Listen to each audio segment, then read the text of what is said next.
कक्षा 6 गणित पूर्णांकों का गुणा, पूर्णांकों का योग, योग की संक्रिया के प्रगुण, पूर्णांकों का घटाना, ये सब पढ़ चुके हैं आप। पूर्णांकों का गुणा देखिए, आपको पता है कि प्रारंभ में गणित की केवल 2 ही संक्रियाएं थी, एक जोड़ और एक घटाना। गुणा जो होता है वो बार बार समान संख्या के जोड़ने की प्रक्रिया है, और भाग जो है वो एक समान संख्या के बार बार घटाने की प्रक्रिया है। कई बार समान संख्या को जोड़ना हो तो उसे हम लोग गुणा में चेंज कर लेते हैं, गुणा में परिवर्तित कर लेते हैं, और इसी तरह से घटाना हो तो उसे भाग से कर लेते हैं। जैसे अगर हमें लिखना हो कि 2 गुणे 4, इसका अर्थ ये है कि 4 को 2 बार जोड़ना है, 4 को 2 बार लेकर जोड़ना है। इसी तरह से मान लीजिए कि हम लिख दें कि 3 गुणे 5, इसका अर्थ है कि 5 5 5 3 बार लेकर इसे जोड़ना है। 1 बार हो गया, 2 बार हो गया, 3 बार हो गया, 4 बार हो गया, 5 को नहीं, 3 गुणे है तो 3 ही बार। 3 गुणे 5 का अर्थ हुआ 5 को 3 बार लेकर जोड़ना। जैसे यहां कर दूं 5 गुणे 7, इसका अर्थ हुआ कि ये जो 7 है इसको 5 बार लिया जाए। 1 बार 7, 2 बार 7, 3 बार 7, 4 बार 7, 5 बार। तो यही लिखा जाता है। इसी जोड़ को 8 है, ये हो गया 15, ये हो गया 35। ठीक ऐसे ही देखिए, अगर 2 गुणे 4 ना लिखा होता, 2 गुणे ऋण 4 लिखा होता, तो इसका अर्थ हुआ कि अब ऋण 4 को 2 बार लेकर जोड़ेंगे। ऋण 4 1 बार, फिर ऋण 4 ये दोबारा, ये दोनों लेके ऋण 4 को 2 बार, 4 को 2 बार, 5 को 3 बार लेके जोड़, 7 को 5 बार लेके जोड़। तो ये 2 गुणे ऋण 4 का अर्थ हुआ ऋण 4 को 2 बार लीजिए, 1 बार ऋण 4, ये दोबारा। अच्छा, ये ऋण 4 और ऋण 4 कितना आ जाएगा? ऋण 8। भाई आप जोड़ना तो पढ़े ही, जिनको जिनको जोड़ना है, अगर दोनों समान चिन्ह वाले हैं तो उनके संख्यात्मक मान को जोड़ के वही चिन्ह लगा दो। +5 और +7 को जोड़ना है तो +12 हो जाए। -5 और -7 को जोड़ना है तो -12 हो जाए। लेकिन जब एक धनात्मक होता है, एक ऋणात्मक होता है, और कहा जाए इन्हें जोड़ो, ऋण 5 में धन 7 जोड़ो, तो पहले हम इनका अंतर पता कर लेते हैं। ऋण 5 और 7 जो है, 5 और 7 का, इनके संख्यात्मक मान का अंतर, 7 और 5 इनका संख्यात्मक मान है, इनका अंतर हो जाएगा 2। और इसमें देख लेंगे कि जो बड़ा है उसका चिन्ह क्या है। अंतर देखा इनके संख्यात्मक मान का, तो 7 और 5 का अंतर 2। बड़ा ये है, इसके पूर्व धन है तो इसलिए ये धन। और अगर ये धन लिख दूं, यहाँ ऋण लिख दूं, है अभी वही, एक धनात्मक एक ऋणात्मक को जोड़ना। 3 ही तरह का पूर्णांक का जोड़ है, दोनों ऋण ऋण वालों को जोड़ना, दोनों धन धन वालों को जोड़ना, एक ऋण हो और एक धन हो, वैसे पूर्णांकों को जोड़ना। तो इसको अगर अभी जोड़ना हो, एक धन हो गया एक ऋण, तो फिर हम इनका अंतर ज्ञात करेंगे। 7 और 5 का अंतर 2, लेकिन बड़ा जो है उसके पूर्व ऋण का चिन्ह है, इसलिए अब की ये ऋण में। तो ये तो दोनों थे ऋण 4 और ऋण 4, दोनों ऋण वाले, जोड़ करके ऋण लगा दिया। 4 4 8 ऋण।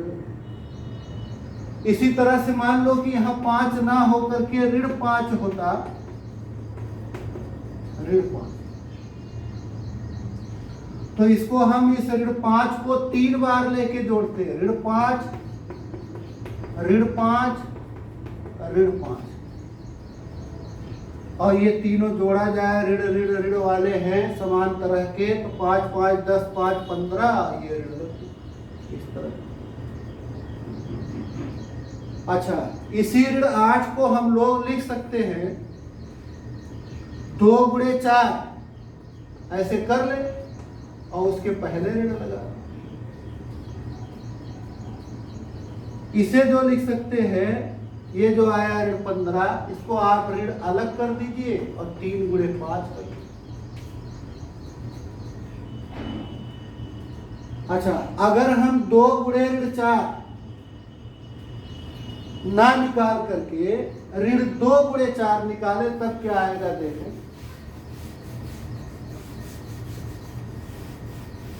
ऋण 2 गुणे 4,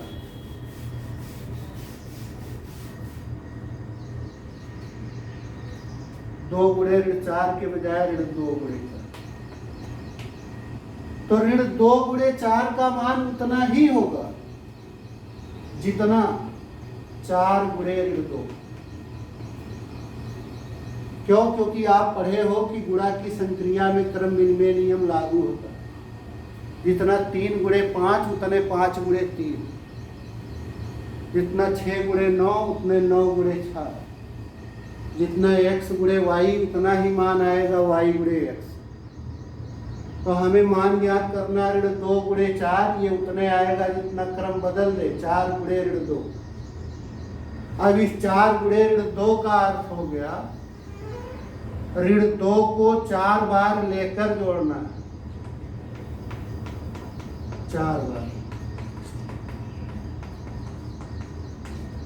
तो ये फिर आ गया ऋण 8।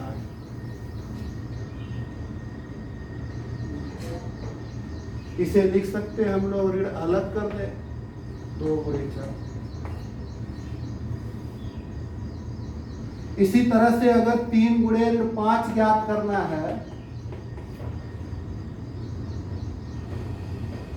सॉरी भाई, इसमें ऋण 3 इसे कर ले, उसे 5 कर ले, ये तो हम लोग ज्ञात कर। तो ऋण 3 गुणे 5 का मान उतना ही होगा जितना कि 5 गुणे ऋण 3। अब 5 गुणे ऋण 3 का क्या, कि ऋण 3 को 5 बार लेकर जोड़ेंगे, 1 बार, 2 बार, 3 बार, 4 बार, 5 बार। ये 5 बार ले लिया और ये जोड़ेंगे आप, तो 3 3 6 3 9 3 12 3 15, और ऋण वाले हैं सब, तो इसलिए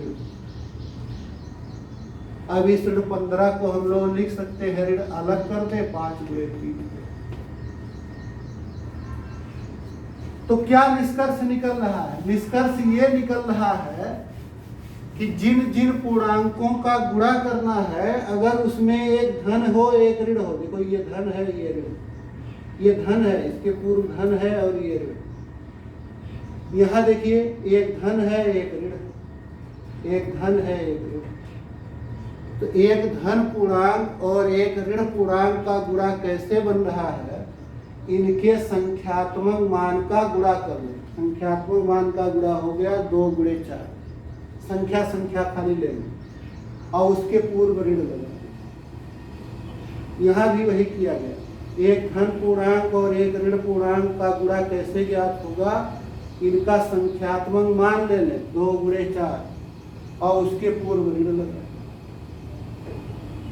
इसी तरह से यहाँ तो निष्कर्ष ये प्राप्त होता है कि यदि एक धनात्मक और एक ऋणात्मक पूर्णांक का गुणा करना हो तो उनके संख्यात्मक मान का गुणा करके उसके पूर्व ऋण का चिन्ह लगा दें।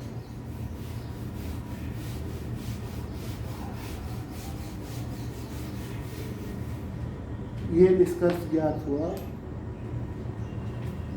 एक धनात्मक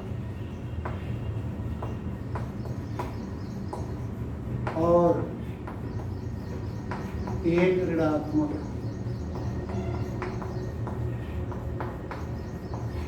पूर्णांक का गुणनफल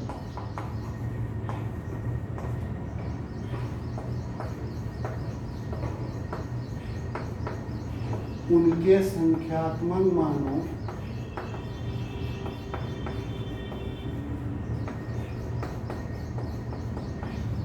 के गुणनफल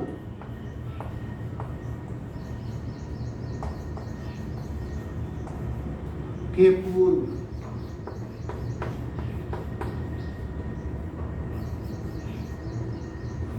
ऋण चिन्ह लगाकर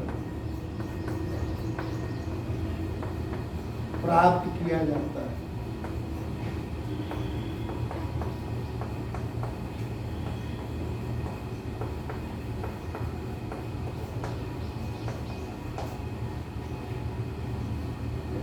जैसे ए गुणे ऋण बी, पहले इनके संख्यात्मक मान का गुणा कर लें, जो आएगा इसके पूर्व ऋण लगा। या ऋण ए रहा हो गुणे बी रहा हो, बात तब भी वही है, एक ऋण है एक धन है। इनके संख्यात्मक मान का गुणा करो और इसके पूर्व ऋण। तो ये तो हो गया एक धनात्मक और एक ऋणात्मक पूर्णांकों का गुणनफल। आइए देखें, अगर दोनों ऋणात्मक पूर्णांक हो तब उनका गुणा कैसे ज्ञात करें।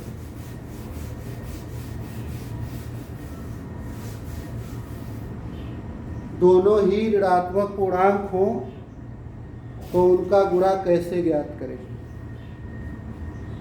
अब जैसे 4 गुणे ऋण 4, तो इसका अर्थ है कि ऋण 4 को 4 बार लेकर जोड़ा जाए।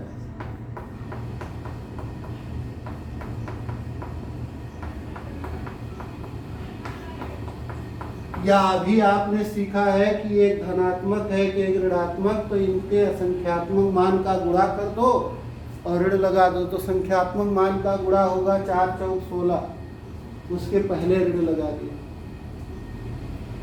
इसी तरह से अगर 3 गुणे ऋण 4 कर दे तो इनके संख्यात्मक मान का गुणा होगा 12 और उसके पूर्व ऋण लगा। या 2 गुणे ऋण 4 कर दे तो इनके संख्यात्मक मान का गुणा कर दे, 2 चौक 8 और उसके पूर्व ऋण लगा। 1 गुणे ऋण 4 कर दे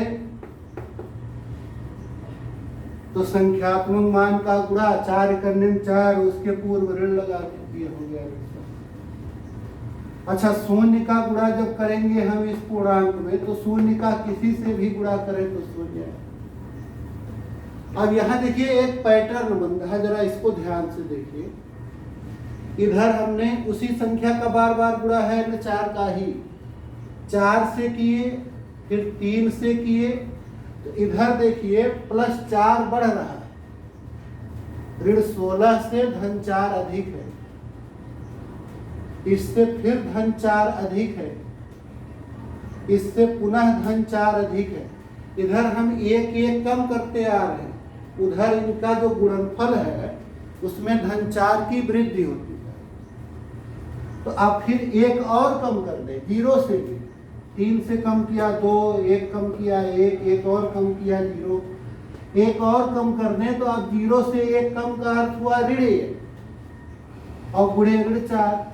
तो जब धन 4 की बार बार वृद्धि हो रही थी, तो अब 0 से भी धन 4 की वृद्धि होगी, तो 0 से 4 की वृद्धि कर देंगे 4।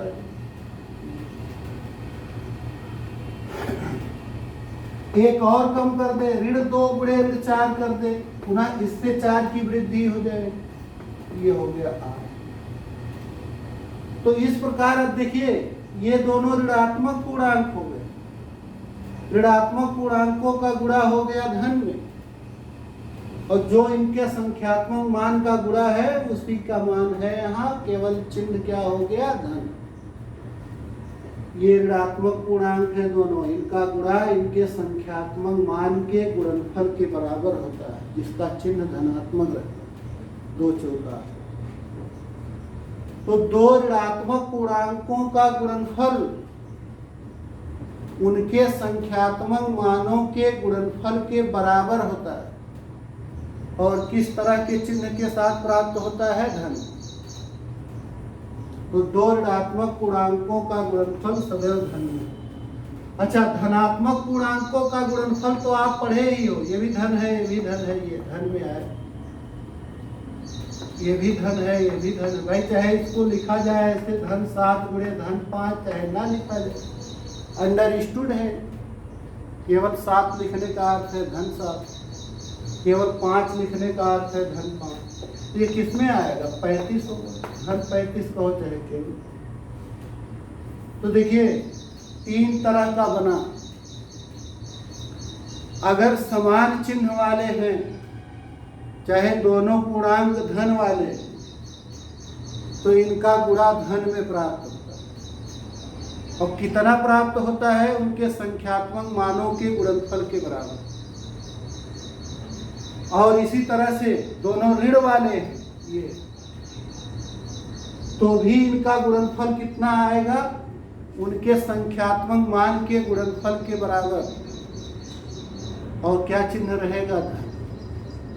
तो समान चिन्ह वाले पूर्णांकों का गुणनफल धनात्मक होता है, चाहे दोनों धन वालों का गुणा करना हो, चाहे दोनों ऋण वालों।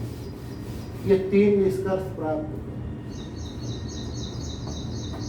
गुणनफल का जो मान होता है, वैल्यू की कितना आएगा, वो तो उनके संख्यात्मक मान का गुणा ही होगा।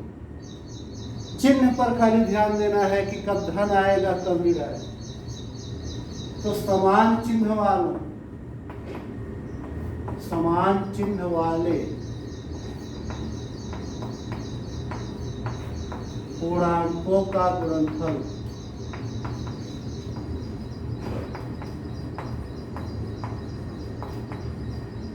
धनात्मक।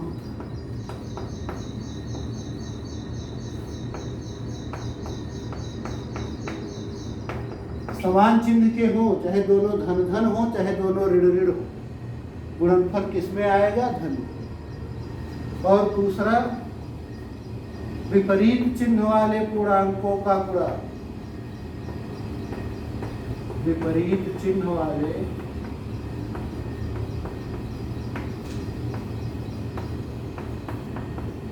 पूर्णांकों का गुणनफल ऋणात्मक होता है।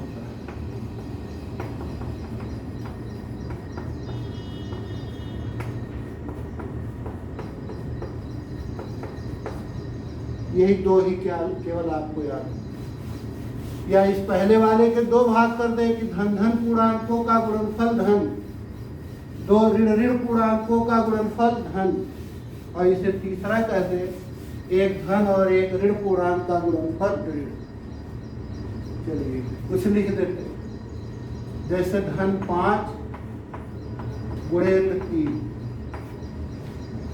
तो पहले तो गुणनफल इनका संख्यात्मक मान लिख देते हैं, ये 15 आ जाए। लेकिन अब देखा कि एक धन पूर्णांक है, एक ऋण, तो ये ऋण लगे। ये दोनों ऋण कर दे, ये भी ऋण पूर्णांक, ये भी। तो मान तो अभी संख्यात्मक मान का गुणा लेंगे, 5 और 3 का गुणा 15। लेकिन अब ये ऋण ऋण दोनों समान चिन्ह वाले, तो इनका गुणा धन। या दोनों धन धन कर दिए होते, फिर समान चिन्ह के हैं, तो संख्यात्मक मान का गुणा पहले कर लो, 5 या 15, और फिर ये यही चिन्ह लगे।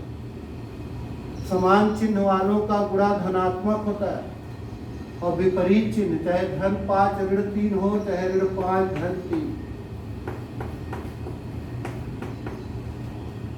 ये गुणा ऋण में ही है। तो इतना ही ध्यान रखना है। ये है पूर्णांकों का गुणनफल।